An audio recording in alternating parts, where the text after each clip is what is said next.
24 ঘন্টার মধ্যে যে 3 জন গ্রেপ্তার হয়েছে তার জন্য মুখ্যমন্ত্রীকে অসংখ্য ধন্যবাদ, অসংখ্য শুভেচ্ছা জানাই।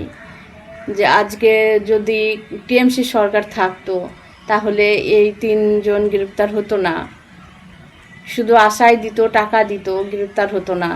আমাদের বিজেপি সরকার, আমাদের মুখ্যমন্ত্রী সেটা না করে উনি বিচারটা দেবেন, আমরা আশা রাখছি বিচারটা দেবেন। তার জন্য 24 ঘন্টার মধ্যে 3 জনকে গ্রেপ্তার করেছেন, ওনাকে অসংখ্য ধন্যবাদ। আমি মুখ্যমন্ত্রীর কাছে আবেদন করছি যে এমন কঠোর থেকে কঠোরতম শাস্তি দেওয়া হোক, আর কোনো বাচ্চাদের বা মহিলাদের কারোর উপরে এমন অত্যাচার না হোক।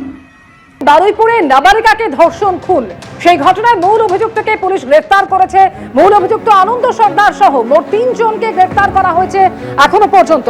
আরো 2 অভিযুক্ত যারা হলেন প্রভাস মণ্ডল এবং দিবাকর সর্দার, ধৃত 2 জনের 14 দিনের পুলিশ হেফাজত হয়েছে। ইতিমধ্যেই 6 সদস্যের এসআইটি গঠন করে বারুইপুর কাণ্ডে তদন্তে নেমেছে পুলিশ।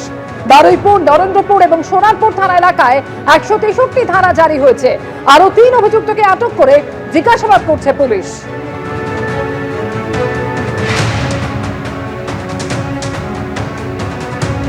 আগামীকালই বারুইপুরে যাচ্ছেন মুখ্যমন্ত্রী শুভেন্দু অধিকারী।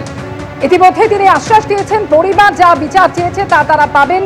আটকদের সঙ্গে অভিযুক্তদের ফোনে কথোপকথনের প্রমাণ মিলেছে বলেও জানিয়েছেন মুখ্যমন্ত্রী।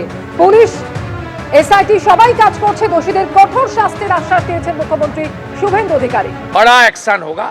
मैं कल खुद जा रहा हूं बारुईपुर पुलिस सुपर का ऑफिस में।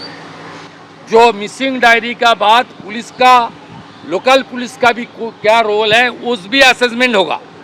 उसमें कोई पुलिस ऑफिसर का कुछ आपका इरेस्पॉन्सिबिलिटी मिलेगा तो उसका दर्जा दिखाने का काम भी पुलिस मंत्री करेगा। एकदम मान के चलिए, इसमें कोई एकदम नो कॉम्प्रोमाइज। पॉलिटिकल पार्टी वहाँ का है, उसका भी कुछ सुझाव है तो मैं कार सुन लूँगा। लोकल एमपी एमएलए का कुछ बात है भी वो बोलिए, ये सबको जाने का इजाज़त देगा है। भीड़ भाड़ मत कीजिए, जाइए बात कीजिए, सब खुला है। আমরা শুধু বলেছি নেত্রী আমাদের পাঠিয়েছে, আমরা সেই পরিবারের সাথে আছি, সেই পরিবারের পাশে আছি। আগামী দিনে সেই পরিবার যেভাবে আমাদের কাছে সাহায্য চাইবে সেই সাহায্যটুকুর হাত আমরা বাড়িয়ে দেব। আমরা কোনো রং নিয়ে, রাজনীতি নিয়ে কথা বলিনি, কারণ সেই পরিবার যে তার সন্তানকে হারিয়েছে, এখানে রাজনীতি নয়। শুধু আমরা চাই যে দোষী ব্যক্তি তার চরম শাস্তি দিক, এবং আমরা সেই দল তৃণমূল কংগ্রেস নেত্রী বলেছেন আইনানুগ সকল সহযোগিতা আমরা করব, আমরা পরিবারের পাশে আছি। আমরা দেখা করেছি, এখানে ঠাকুরদাদাও ছিলেন, ছোট ভাইও ছিল, আমরা দেখা করেছি।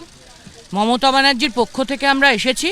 মমতা ব্যানার্জি এই ভিকটিম পরিবারের, এই আক্রান্ত পরিবারের পাশে আছেন, এইটুকুই আমরা বলেছি। দেখুন, আইনি পথেই তো চলতে হবে। একটা ঘটনা ঘটলে তো আইনি পথেই চলতে হবে। তো মমতা ব্যানার্জি থাকতে সমস্ত সাহায্য নিশ্চয়ই এই পরিবার পাবে। আমরা মমতা বন্দ্যোপাধ্যায়ের পক্ষে 2 জন এমপি, 2 জন এমএলএ এসেছিলাম, এই বার্তাই দিয়েছি। যারা রয়েছে এফআইআর নেমড অ্যাকিউজ বা যারা সন্দেহজনক ব্যক্তি রয়েছে সবাইকে গ্রেপ্তার করা উচিত। এই ব্যাপারে আমরা পুলিশের সঙ্গে কথা বলবো যেন তদন্তে কোনো ত্রুটি না থাকে এবং যত রকম কঠোর সাজা দেওয়া যায় সেই সাজার জন্য ওদের ইনভেস্টিগেশনটা সেইভাবে যায়। পুলিশের ভূমিকা কি দেখলেন? পুলিশের ভূমিকা তদন্ত হচ্ছে, এখন এর বেশি আর কি বলবো। এখন প্রত্যেকটা রাস্তাতে, প্রত্যেকটা পয়েন্টে আমাদের আটকানো হয়েছিল এবং ওরা খোঁজে করে দেখছিল যে মমতা ব্যানার্জি আছে কিনা গাড়িতে। তারপর গাড়ি চেক করে তারপরে আমাদের ছেড়েছে। এমন নয় যে আমরা খুব স্মুথলি আসতে পেরেছি, নট দ্যাট। এবিপি আনন্দ, এগিয়ে থাকে, এগিয়ে রাখে।